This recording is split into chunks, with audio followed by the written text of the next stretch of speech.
Ladies and gentlemen, we are under a month away from the NFL draft. What will the Eagles do? We'll have plenty of time to dive into potential draft picks, prospects, fits, etc. And we will get into all of that in the coming weeks. But today I wanted to take a little bit of a different angle and give the fans a chance to ask some questions, to chime in to the conversation. So we put out a mailbag on our Instagram at A to Z Sports Philly. Follow us there.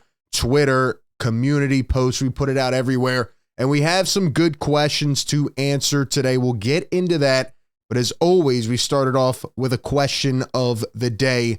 Will Haason Reddick remain with the Philadelphia Eagles? Swoop Scoops put this out on Twitter today. Says report seems more and more like the Eagles linebacker Haason Reddick is not leaving Philly this season. Quote, he's not going to be a fit for every defense. Most of his career, teams didn't know what to do with him. So I think that in Philly is where he has the most value. They know how to use him right. He is comfortable there, per Andrew DeCecco. Give me your thoughts, yes or no. Will they keep Haason Reddick? Will he be here to start week one? Give me your thoughts down below. Welcome in, though, to A to Z Philly. As always, we cover the Philadelphia Eagles, give you all the news and updates. So hit the like button if you enjoy these videos. Maybe we can do more of these types of videos if you do enjoy. And be sure to hit that subscribe button as well. Before we jump into the fan questions, let me give a shout out to our sponsor of today's video. That is BetMGM. Enjoy all your favorite sports like never before at BetMGM. Sign up with the code ATOZPA and get up to $1,000 back in bonus bets if you don't win your first bet. When you register with BetMGM, you'll get instant access to parlay selection features, live betting options, player props, and daily boosted odds specials. And with BetMGM at your fingertips, every play and every game matter more than ever. So find out why BetMGM is the king of sportsbooks. Sign up today with bonus code ATOZPA. Get up to $1,000 back in bonus bets if you don't win your first bet. Visit BetMGM.com for terms and conditions. Ladies and gentlemen, March Madness back on today. Who are you going for, man? We're in the Sweet 16, and you got the Elite 8 coming up. It's going to get very spicy, man. I can't wait to see what happens. Use BetMGM for all of your betting needs. All right. Let's jump into some of the questions. So again, we put out a mailbag, and that's why it's important to follow us on all socials. We have a question here from N. Zulovich. This is on Instagram. Do you think we get an offensive lineman in free agency and go all defense in the draft? I think there's probably 0% chance of that happening. Now, that has nothing to do with your question. It's actually, a pretty good question. Should the Eagles target the defensive side of the ball where they are certainly lacking in some areas where they pretty much have a polished offense already? Maybe they should have the sole focus on the defensive side of the ball. But the thing is, Howie Roseman doesn't operate like that. The Eagles are going at some point in this draft to draft an offensive lineman. He likes to build from within. He likes to develop guys over the course of 2-3 years.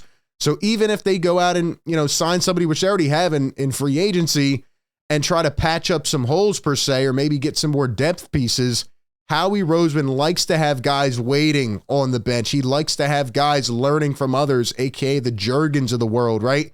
So that they can come in once others retire or move on, etc., and be able to come in and produce for this team and learn from some of the best while they are still here, like the Lane Johnsons of the world, like Kelsey, who is now retired, etc. So I do believe they're going early in this draft at some point on the offensive line. We have a question from BLSG. What is your 7-round mock draft looking like, RB? Well, if I'm being completely honest, I've not put together a full mock draft yet, but what is my mock draft looking like? A little bit of this, a little bit of that. Nah, in all seriousness, man, I really do believe the Eagles are going in the trenches early. I've seen a lot of the experts saying that they're going with the secondary. They're going with another corner or maybe a safety or whatever. I think they're going in the trenches. Obviously, guys are getting older. The wear and tear is starting to show itself a lot more in terms of some of the guys that have been here a long time. I think Howie is going in the trenches. The Eagles have done a stellar job adding in free agency. They still have a couple big-time needs, aka the linebacker position, in my opinion. Need to figure out what you have at safety on the other side of C.J. Gardner-Johnson. Injuries, unfortunately, derail players sometimes, so we'll see what happens there.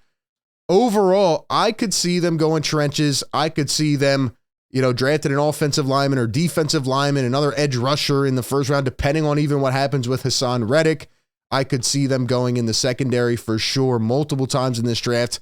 And another position to keep your eyes on is the tight end. I could see them drafting another guy, given that they have lost some of their depth, right? Who is the backup behind Dallas Goedert? I think he still have some serious questions there.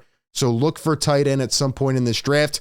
Howie usually likes to go and take a stab at a linebacker, usually in the mid rounds. So I think that is probably a sure thing to happen here in this draft. And who knows, maybe he'll even surprise people and make a trade. Will they trade up, try to get another premier player? You never know with Howie Roseman. And here we have a really interesting question from Ed Helinski on Twitter. Do the Eagles currently have any kickoff returners to fit the new NFL rules? Or might Philly need to rethink this and draft and sign players to fit that specific niche?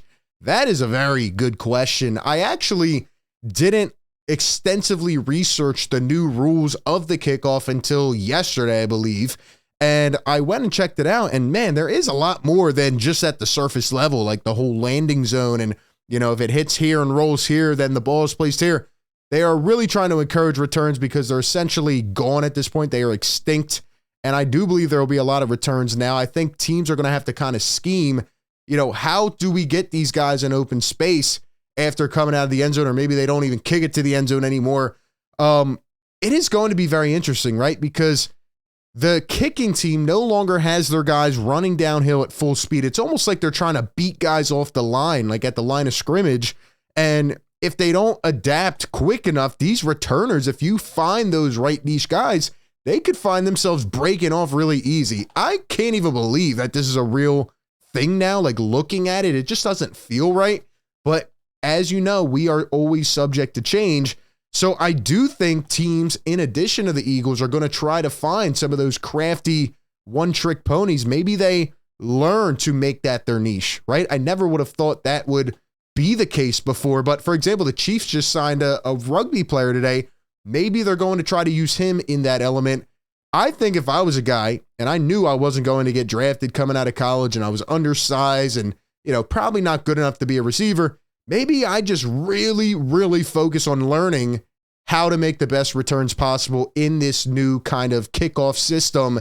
And maybe the Eagles could stash a guy on their roster to be able to do these types of things. So I think it's really going to be interesting to see how teams kind of strategize under this new format. As of right now, I don't know if they have anybody on the roster that can do it. Maybe if they were to bring back Boston Scott. You know, I love me some Boston Scott. Bring him back, man. And the last question I want to go over is not from the social media mailbag, but this is actually something that was brought up to me a couple days ago in my own life in person. And somebody said to me, why are you so happy about Saquon Barkley?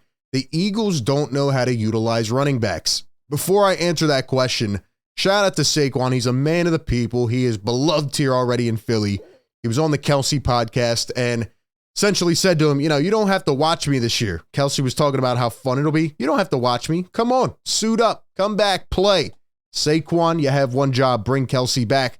But in all seriousness, man, why am I excited about Saquon Barkley? Because obviously I've been highly critical of the Philadelphia Eagles and their inability to use their running backs consistently. You know, they don't let these guys get going.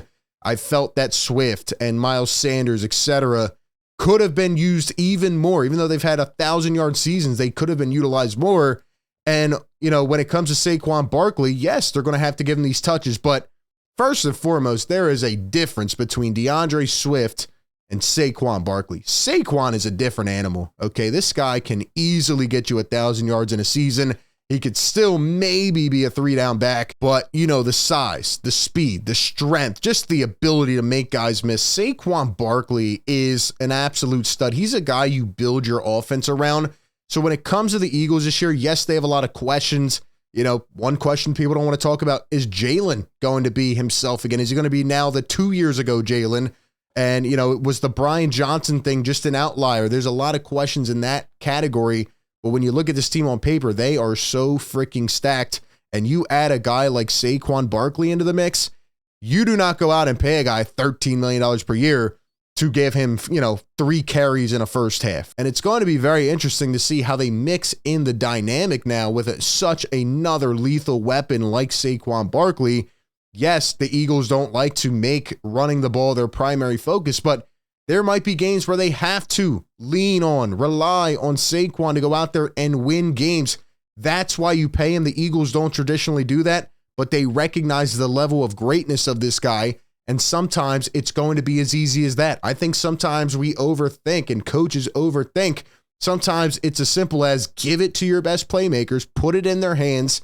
They can't be stopped. Let them go out there and win the games for you. So that's why I'm excited about Saquon. If they don't use him in that manner and they try to just blend him into that mix of what we've seen, that will be absolute malpractice. But I think you have to notice when you have a game changer, and Saquon Barkley is a game changer. Give me your thoughts, though, down below in the comments section. Shout out to everybody who got questions in. Appreciate you all. Be sure to like, comment, and subscribe. That being said, I'll catch you on the next one. Peace.